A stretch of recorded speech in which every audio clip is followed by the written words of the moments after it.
Hello, human collective. Welcome to the Upside to Grief. My name is Story, and I am your host. And my name is Erica, and I'm your co-host. Yes. Today we are doing one of our segments on the podcast. Erica, do you want to tell us which segment you chose to do? Yes, so we have a segment called Grief Deck Pulls. Grief Deck Pulls are basically, I have two decks right here. They are each about grief, rituals, meditations, tools, healing, and you just pull a card. It says something. We end up talking about it.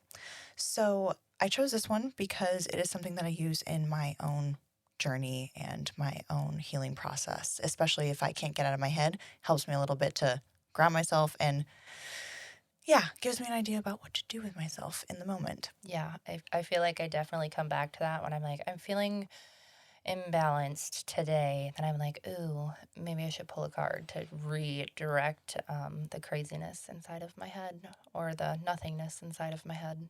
Yeah, and sometimes it's a challenge too. It's like, okay, like if you actually commit and you're disciplined to follow whatever you pull, then it can be like, okay, you have to do this right now. Do this now.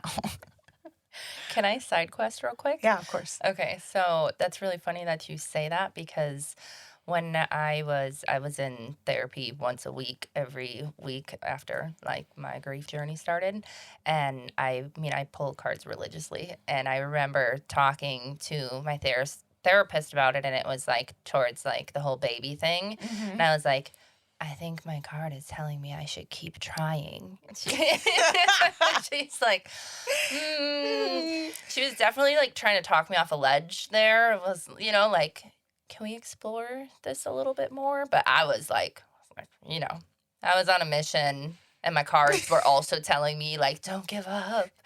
So solid stuff. But I like that though because one of the misconceptions about like pulling cards is that it's like fortune telling or predicting the future, and that's not it. Like we use these. I mean, I pull cards pretty religiously too, and I know for me, I use these just to direct my attention or direct where my energy is anyway. So it kind of makes sense that you're like, my cards are telling me that I am on the right path right now because you already have that very strongly inside of you. So yeah, it just kind of directs it. And that's really good to use during grief because like sometimes we don't know where to push it or point it or direct it. So sometimes it can be useful to do something actionable. And that's why I like them. Yeah, I think I probably could have done more like release, retain cards, like what do we need to let go of as well. But I was, Yeah, dissociation was real at that point in time. Disassociating is a real ass thing.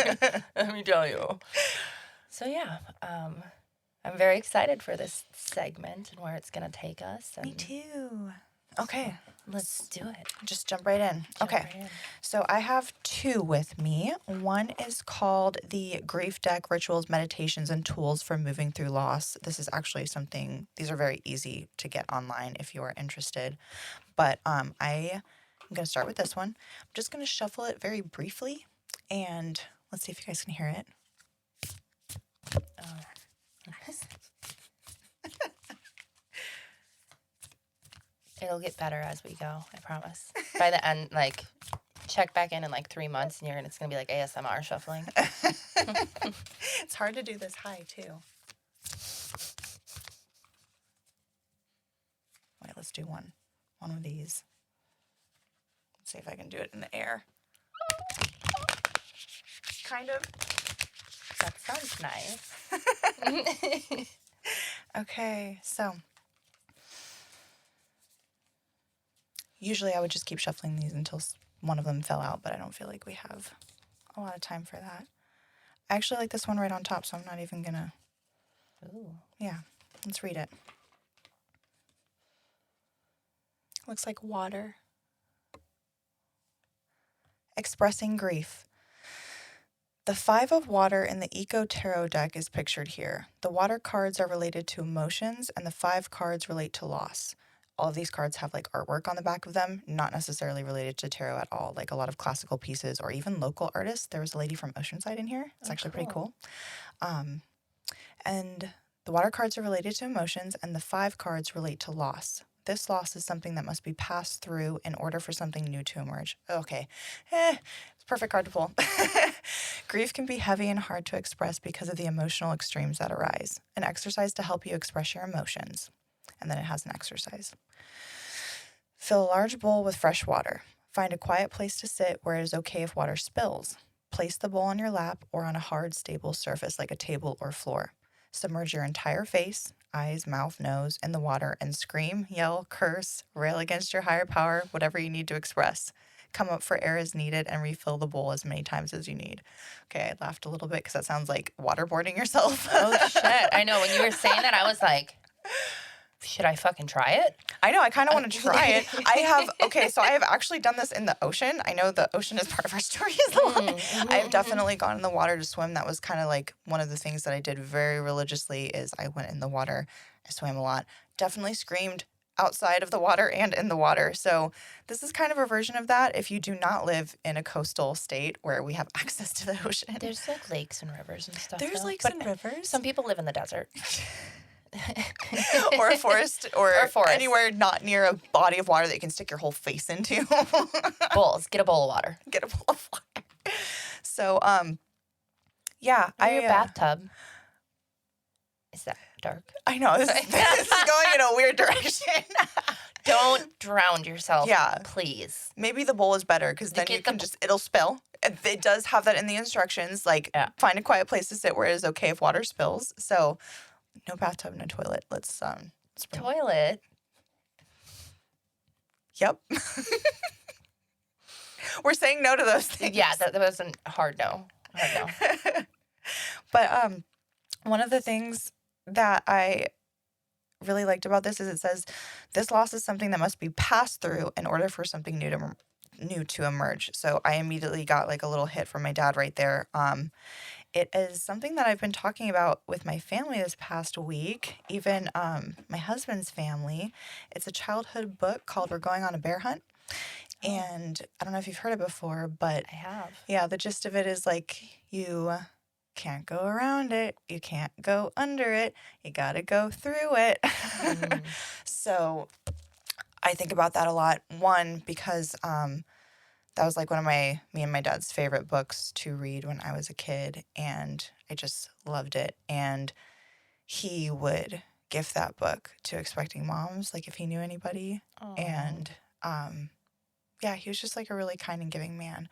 But I also like that in terms of grief too, because you can't you can try to go around it, or you can try to go like around it, over it, block it out completely, pretend it's not there, but it's there. It's fucking there. Yeah, you got to go through it. It's not going anywhere. Nope. Yeah, so I don't know. That was a little hit for me. And water is something that I've always found very healing, and it's just one of those elements that I feel is very restorative, and yeah, it transforms things. Like I am one for metaphor and analogy, and if you think about like the force of water on our earth, like creating, coral reefs, underwater caverns, shaping stones like river rocks, and just doing really beautiful things to the environment, I feel like it's very appropriate for grief and loss. Absolutely. Yeah, that's what I got from that card, and that's kind of what you do. You just kind of see what applies and how you can implement it in your life, and if anything like actually stands out to you too, like that one little phrase brought on the whole I'm going on a bear hunt. So one of the other decks has 3 topics, and I don't think you really shuffle these. I haven't. I've always just gone to the topic. They're so pretty. They're super pretty. There's healing, grace, and grief. And wow. I've never pulled a grace card before. I've always pulled a grief or a healing card. Why? I don't know. Should I do one today, or should I just stick to what I know? I think you should do whatever feels Right. How many times have you pulled from this deck, do you think? Only a handful. This is a newer one. Probably less than 10. Less than 10. Mm-hmm. No, I think you should do what you feel. Okay. When you're ready to pull a grace card, you'll feel it. Yeah, I'm not feeling it right now. Okay. Fucking put that shit in the box. Put that shit in the box. Okay, we're going to go for the grief section. So, just going to shuffle a little bit. A little bit. They're so pretty. They're very pretty. They're very well done. I love that you chose grief. A little tiny piece of me thought you were going to choose healing because Really? we're the upside. Well, but you're like, no, grief. No, grief. We're going to just dive right into the water. The water. The water. Okay. All right, so the card that I flipped over says, be gentle with yourself. Gentle, soft energy is one way to create a cushion around the harsher aspects of life. Be gentle and kind to yourself in your thoughts and seek out people, places, books, music, and movies with a nurturing, comforting vibe.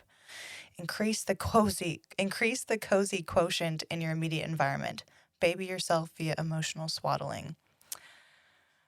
So this is one of the grief cards, right? So I feel like this applies to like when you're going through grief, like be gentle with yourself. At least that's like the message that I'm getting.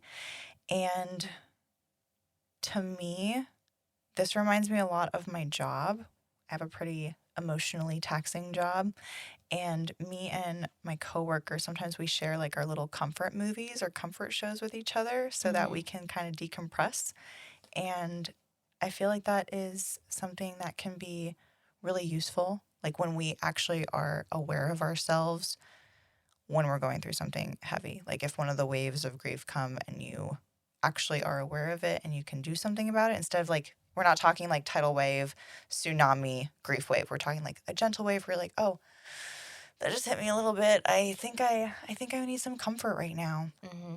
And mine is definitely just like, I'm a homebody, so I like being at home. I like turning on a cozy, comfy show, something that I have seen before, so I don't have any unpredictability. It's just comforting because I know what's going to happen. Yeah. So, yeah, I don't really have any go-to books. It's definitely TV, it's music, it's food for sure. Like if I want a comfort food or if I want to feel comfort, I'll go to food. Like, do you have a food, like a specific go-to comfort food?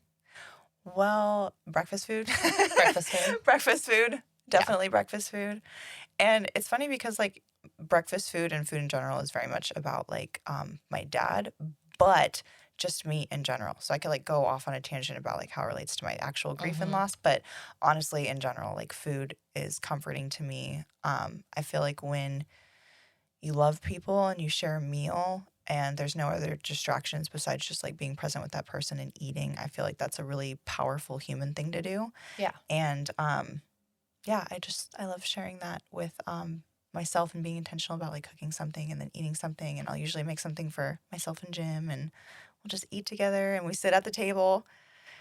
I love that. Yeah. Not a lot of people do that anymore. Yeah, we sit at our table. But yeah, those are what you kind of get and what you experience when you pull the cards. Like you kind of just get to make your own meaning out of them and maybe something comes up. Yeah. Yeah. Well, if a grief deck pull stands out to you, then you can definitely find stuff like this online. And you don't even have to use a grief deck necessarily. They have decks like this for everything. Self-care. I mean, inspiration decks. Yeah, inspiration, motivational. Yeah, I have a inspiration deck at my work, and so sometimes like in the morning I'll pull a card or pull cards, and I'll be like, you know what I mean? Like I don't know, it'll kind of like throw me off for a second, and then like on those days, I feel like when I get to work, then I'm like, I'm gonna pull an inspiration card now. Yeah. And it's helpful. I like the inspiration card deck. I like that. I don't pull it often, but when I need it, like it's always pretty solid. I'm always like, you know what? Fuck yeah. Inspiration, Yeah. motivation. It's good stuff. Yeah. So, yeah. Well, thank you for pulling cards and sharing with us. You're very welcome. That's our little grief deck segment. And so next week, we hope you guys will tune in. We are going to be speaking with our sponsor, Sherry. She is the creator and owner of Azadi Healing, and she is going to be sharing about how death changed her life. It's going to be a very powerful chapter indeed. Yes. Yeah, we're looking forward to it. Looking forward to sitting down and talking with Sherry. We very, very much so. Yeah.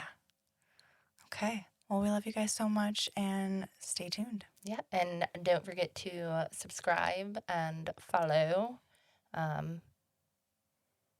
Because, yeah, when I'm going to say something really cheesy, but when we share, we care.